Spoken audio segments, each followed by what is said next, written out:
This story was reported in collaboration with Frontline ISTANBUL, just a week after Syria's northern Idlib province seemed on the brink of a massive military assault by the regime of Syrian President Bashar al-Assad. Backed by Russian air power, tens of thousands of defiant residents took to the streets of Idlib province and beyond on Friday in demonstrations calling for the overthrow of the Assad regime. They may be far from that goal, but it appears that the threat of annihilation has abated as well. The impending military operation, feared by those on the ground and condemned by Turkey, European nations, and the United States, has not happened. For the past 4 days, there have been no airstrikes, no major shelling incidents, no menacing movements of troops. Instead, there is a growing sense that the threat from the regime in Russia had been suspended. The hiatus began unannounced Tuesday. "We absolutely see something of a pause," a U.S. defense official said. "We're not willing to define why at this point." The tone for the week was set on Tuesday in Geneva, when Russia's special envoy in Syria, Alexander Lavrentiev, told reporters it was up to Turkey to rid the province of extremists. "We are saying that the situation in Idlib should be settled most preferably in a peaceful way. It is possible to abstain from using military force," he said, according to Reuters. Idlib province is a sort of zone of responsibility for Turkey. It is their responsibility to separate the moderate opposition from the extremists, from Jabhat al-Nusra and other groups, other terrorist groups. Nusra is one of the names of a group originally and officially affiliated with al-Qaeda. The Turkish Foreign Ministry declined to comment on the break in the assault, and the Russian embassy in Ankara referred all questions to the Foreign Ministry in Moscow. The State Department said the U.S. government was closely monitoring the possible suspension of operations. "We are not aware of any agreement related to a ceasefire, but a cessation of the military escalation by the Assad regime would be a welcome development," a State Department official said. The U.S. had warned top Russian officials that a military offensive would be a reckless escalation of the Syria conflict.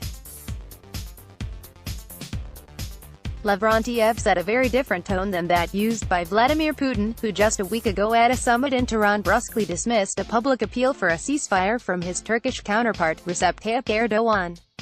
Russia and Iran have been the principal outside backers for Syrian President Bashar al-Assad. The combination of the Russian air war and Iranian-backed militias have enabled Assad to prevail up to now against the moderate rebel forces, while U.S.-backed forces did the heavy lifting against the so-called Islamic State. Until this week, Russia and Iran appeared to be on course to launch a major offensive to recapture the last rebel-held province. The first sign of a climb-down came from Iranian President Hassan Rouhani, who repeatedly voiced concern at the Tehran summit for the protection of civilians in any military operation. This translated into a very significant shift on the ground, where Lebanese Hezbollah and other Iranian-backed forces were not deploying in locations close to the expected battlefronts.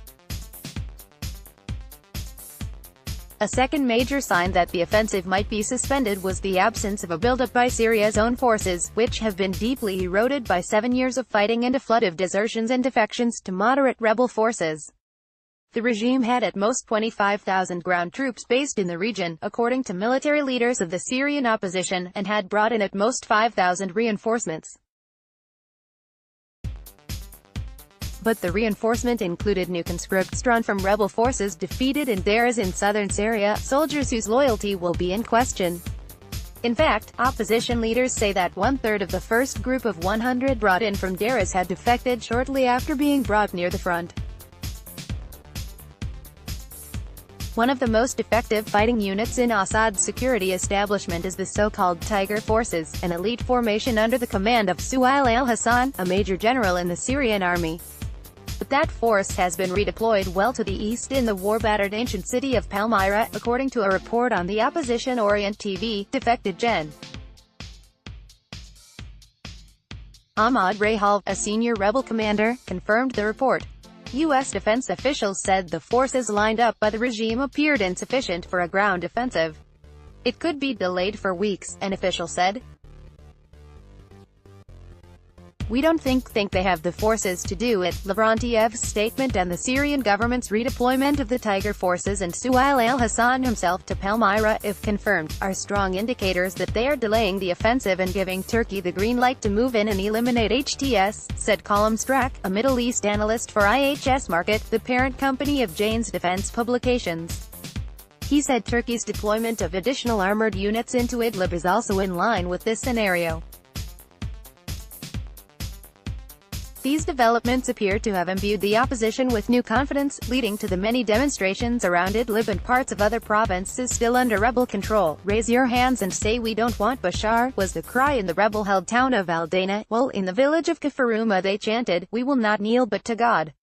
In Latamna, which has endured constant shelling for most of the last year, townspeople chanted, "We prefer death rather than humiliation." There were demonstrations in at least 47 cities and villages of Idlib, 20 locations in areas of Aleppo province under rebel control and a dozen areas in Hama, according to a tally based on internet postings and interviews with activists by the Daily Beast. Frontline.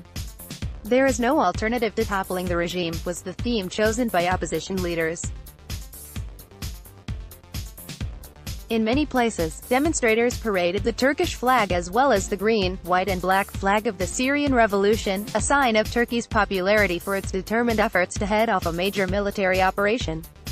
But Idlib province, packed with 3.5 million people, the majority driven from rebel territories recaptured by regime forces, has another security threat, from radical Islamists, including supporters of al-Qaeda. Their presence could still provide the pretext for a regime and Russian military intervention.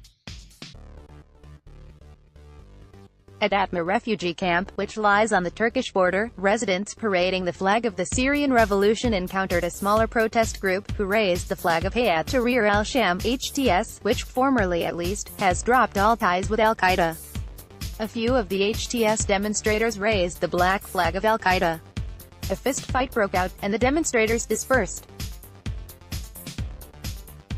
In Idlib city, the provincial capital, HTS, which controls security, brought out 60 or 70 supporters with HTS flags, but they avoided the far larger demonstration staged by the moderate opposition backers. In Sarakeb, where thousands from the city and surrounding villages filled a soccer pitch, 5 young men carrying HTS flags showed up outside the grounds with the HTS flag, but left a few minutes later after taking selfies, local activists reported.